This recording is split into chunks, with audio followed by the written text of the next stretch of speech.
Bismillahirrahmanirrahim. Assalamualaikum dan salam Malaysia Madani. Bersama saya Mirakilah dalam Netstep Global. 7 berita dunia paling trending pada hari ini. Jangan lupa untuk subscribe YouTube Netstep TV dan follow Facebook Netstep Malaysia.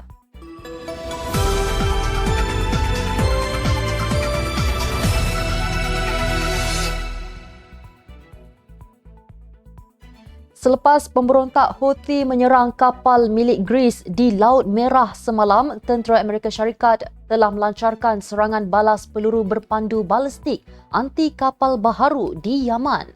Dua sumber Kementerian Perkapalan Greece berkata, sebuah kapal pengangkut milik Greece yang berbendera Malta terkena peluru berpandu dari arah utara di Laut Merah kira-kira 122 km ke barat laut pelabuhan Salif di Yaman.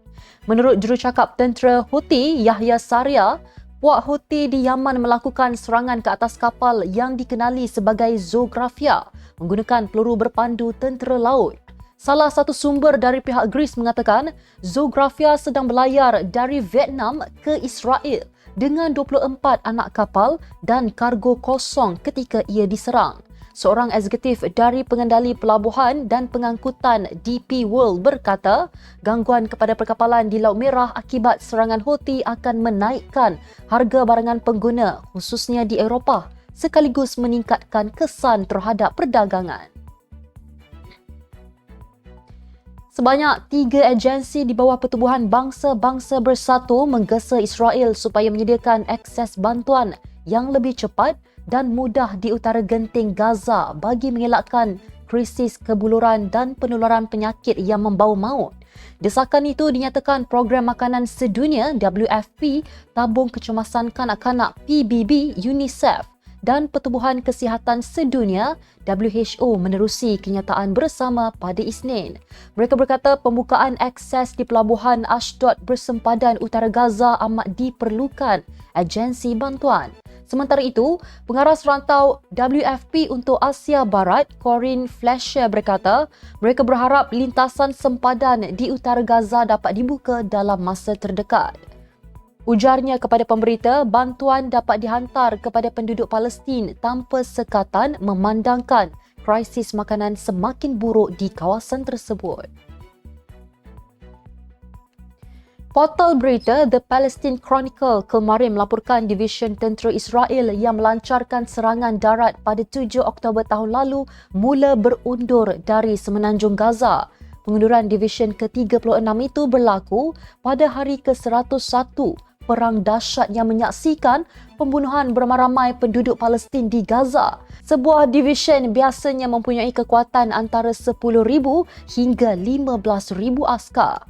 Menurut Radio Tentera Israel, 3 lagi division tentera Israel yang terlibat dalam perang tersebut akan kekal di Gaza buat masa ini untuk meneruskan serangan. Situasi itu menyaksikan division askar Israel masih berperang di beberapa tempat di selatan semenanjung Gaza, termasuk division ke-99, division ke-162 dan division ke-7. Division ke-36 yang berundur kemarin melibatkan Brigade Golani, Brigade ke-6, ke-7 dan Brigade 188 serta Kor Kejuruteraan Tentera Israel. Israel akan dinaiktarafkan oleh Arab Saudi sekiranya persetujuan menyeluruh dicapai termasuk kenegaraan untuk Palestin. Menteri Luar Arab Saudi, Putera Faisal bin Farhan di Forum Ekonomi Dunia berkata pada Selasa bahawa mereka bersetuju keamanan serantau termasuk keamanan untuk Israel. Tetapi itu hanya boleh berlaku melalui keamanan untuk Palestin, melalui penubuhan negara Palestin. Ditanya sama ada Arab Saudi akan mengiktiraf Israel sebagai sebahagian daripada perjanjian politik yang lebih luas, beliau berkata sudah tentu. Putera Faisal berkata untuk mendapatkan keamanan serantau melalui penubuhan negara Palestin adalah sesuatu yang telah mereka usahakan dengan pentadbiran Amerika Syarikat dan ia lebih relevan dalam konteks Gaza. Perjanjian normalisasi dengan Arab Saudi akan menjadikan ganjaran utama bagi Israel selepas ia menjalin hubungan diplomatik dengan Emirat Arab Bersatu UAE, Bahrain dan Maghribi selain boleh mengubah geopolitik Timur Tengah. Pihak berkuasa kesihatan Tanzania pada Isnin mengeluarkan amaran peringkat tinggi berhubung wabak penyakit mata merah yang menyebabkan kemerahan pada mata, kebanyakannya disebabkan oleh saluran darah yang membesar atau bengkak. Pengarah Perkhidmatan Kuratif di Kementerian Kesihatan, Pascal Rugajo berkata, siasatan awal menunjukkan kebanyakan individu telah dijangkiti penyakit itu di negara ini. Dalam sidang media, Rugajo berkata terdapat peningkatan dalam bilangan pesakit dengan penyakit mata merah yang dilaporkan di pusat-pusat kesihatan di Tanzania.